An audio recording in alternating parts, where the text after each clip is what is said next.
My name is Ivan Yates, and I'm your facilitator for the day. Absolutely delighted to be here, and I want to firstly welcome you all to what I think you're going to find is a really informative day. We have 5 panel discussions throughout the day, as well as keynote speakers. And then after lunch, we're going to go into a different format, which is new to me, actually, and I've done a lot of these conferences.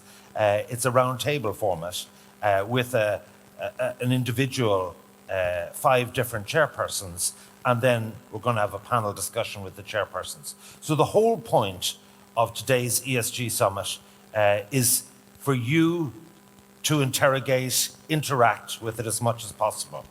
And I would ask you to go on your phones. I've done it and it works. And I want you to key in on your search engine sli.do, Slido. And once you go into that, it'll ask you to put in a little code, and you put in, it should be there somewhere, hashtag ESG Summit, capital E, capital S, capital G, Summit 22, and it'll give you 2 options, questions or polls. And for each of the panels, could I really encourage you to submit questions, because they come up on my iPad here, and it'll make me look really cool and clever if I can ask your questions and plagiarize them and have them as my own. So please do for each of the different panels. Can I say that today would not have been possible without our sponsors and exhibitors, who are definitely best in class and leading this agenda of change when it comes to environmental, social and governance issues. Our gold sponsors, PwC, silver sponsors, Microsoft, and the consultants firm Turner and Townsend. And then you will see, as well as those exhibitors here today, there are other exhibitor partners, Ethico, Clearstream Solutions, HP, and Connecting Women in Technology. So I actually had informal discussions with a lot of the panelists earlier, and as it happened, in my world of conferences and awards and so on, this was a particularly busy week, and I happened to be dealing with the motor industry, the licensed vintners, and aspects of the dairy industry. Only listening to their problems as opposed to telling them what, and I was just absorbing the information.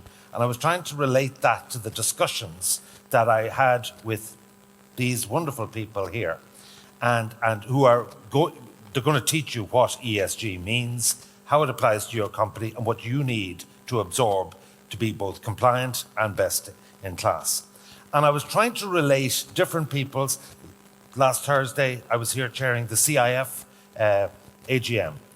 Do it most years, 30 billion industry, all aspects of infrastructure, housing, commercial development, you name it. Very, very serious industry.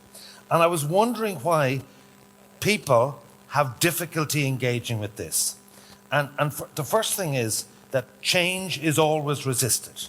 It's not something we like in any walk of life. And I've changed careers, and I'm challenged by change, and I enjoy change, but a lot of people resist it. Secondly, a lot of this is actually very complex.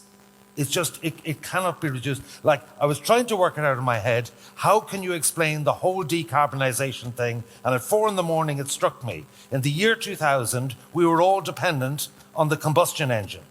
If you think of generating electricity, burning fossil fuels in a motor engine, by the year 2100, we will have to eliminate the combustion engine in our electricity generation and transport and heating sector with EVs and heat pumps.